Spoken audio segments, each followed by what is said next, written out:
Good morning, friends. You know, when I met Darlene, we were just kids. If you'd asked me back then what monogamy means, I would have said, well, maybe some kind of wood coming out of Brazil or some kind of board game. I didn't know what the word meant. I never heard about it before. And then we moved in together. Back then they called it shacking up, where, you know, you live together but you're not married.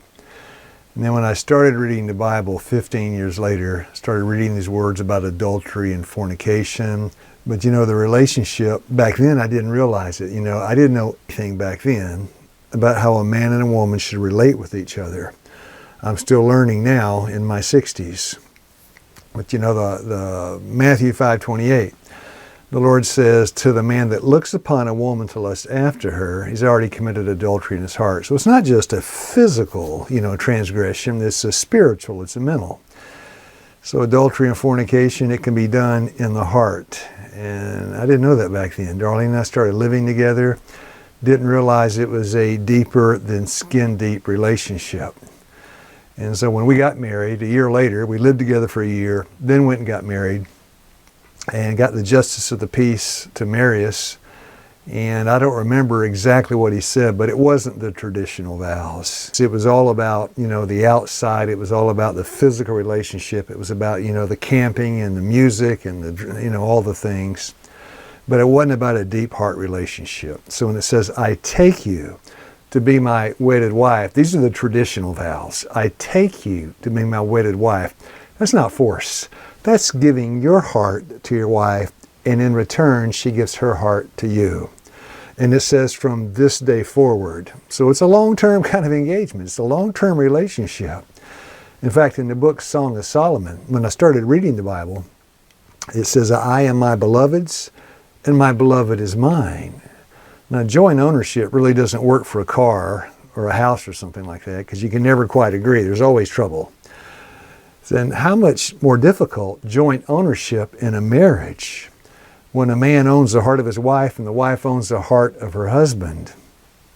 Dear friends, it can't work unless you freely give to each other your hearts. I take you, but not by force. It's my choice. I take you to be my wife from this day forward. So what I'm doing today is thinning the turnip bed. I planted these on October 24th, which is a little bit late, but it is in the high tunnel. And they've grown very slowly, but they're getting big enough now. That one looks real straggly.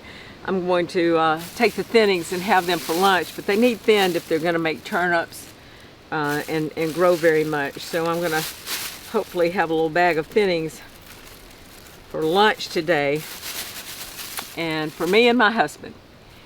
And I was thinking about the really nice thing about being married. One of the aspects of being married is having a best friend. And I have a best friend that I can share anything with. I can talk about my struggles and trials.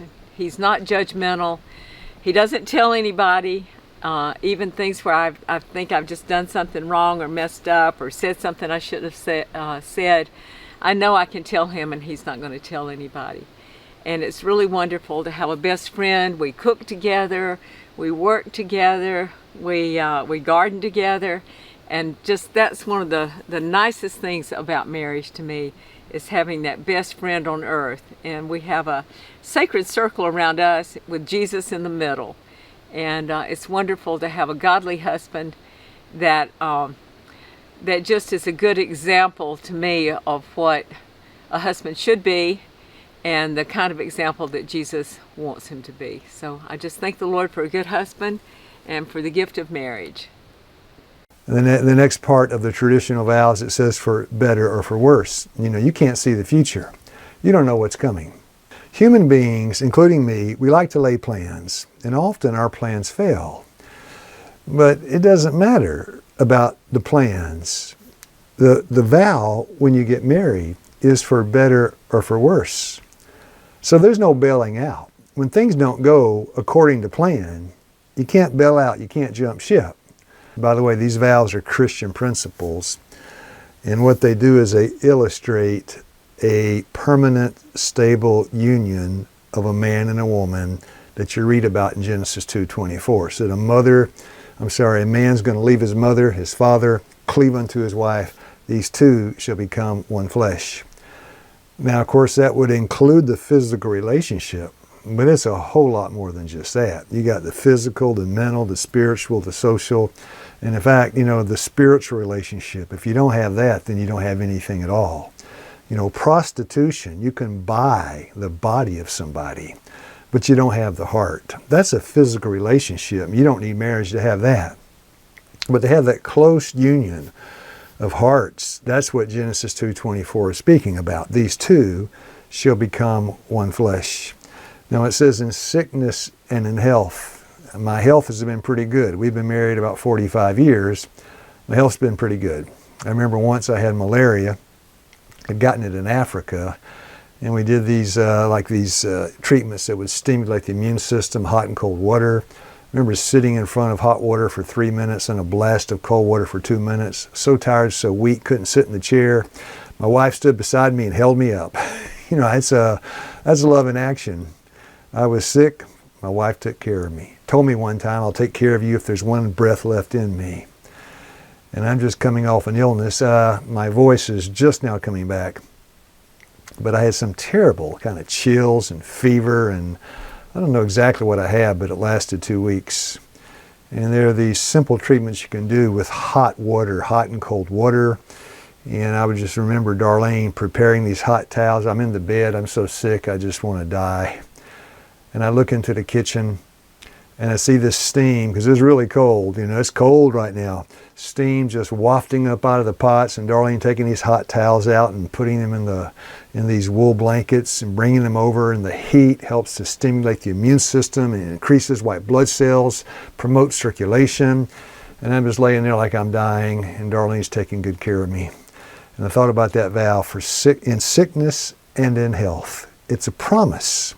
It's long term. Not just if everything goes okay, but if things go wrong, you can count on me, because a friend in need is a friend indeed. My best earthly friend is my wife. And in fact, as the marriage vows continue, it says to love and to cherish till death do us part.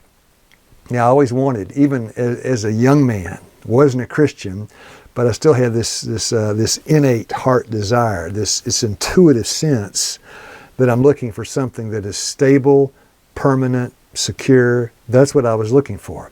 Didn't know where it was, didn't know how to find it, didn't have it. But I wanted stability and security and permanence. I wanted a relationship that wasn't based on temporary, the outside. Because, dear friends, we always lose the outside. When you get old, if what you love is based on the way someone looks, when they change how they look, you change how you love. That's not love, that's lust.